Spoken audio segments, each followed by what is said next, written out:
tidal wave of brown water came down our road, and it filled our road literally in about a minute, maybe 2 minutes.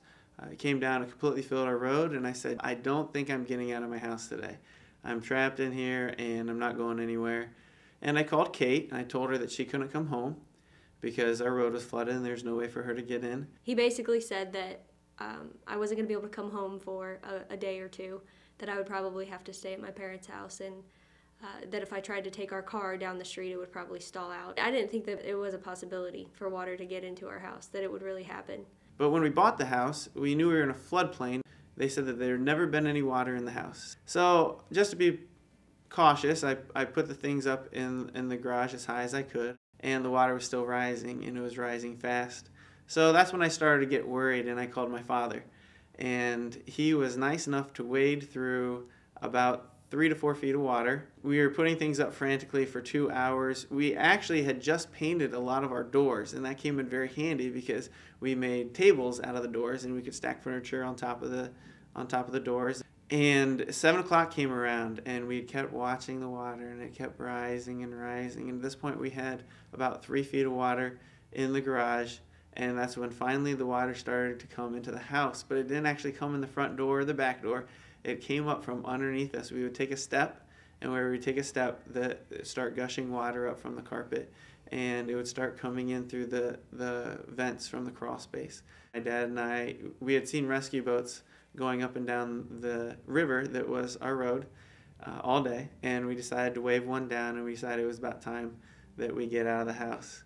And so it took from 1 o'clock to 7 o'clock. In 6 hours, the water rose enough to completely fill our house, and we ended up having about 6 to 8 inches of water in our house, and it caused pretty substantial damage.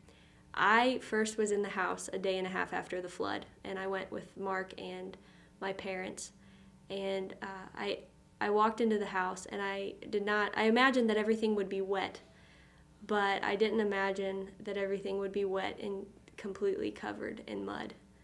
And to walk into your house and see it completely covered in mud, you know, we had really light carpet and hardwood floors, and it was just devastating.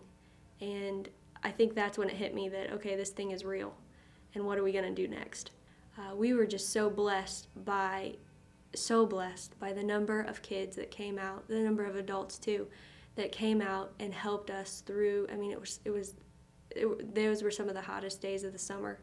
And, you know, of course, we didn't have air conditioning. Of course, I mean, it was just so hot in there, and they worked through the sweat and through the blood and through the many tetanus shots that they had to get because they kept stepping on nails.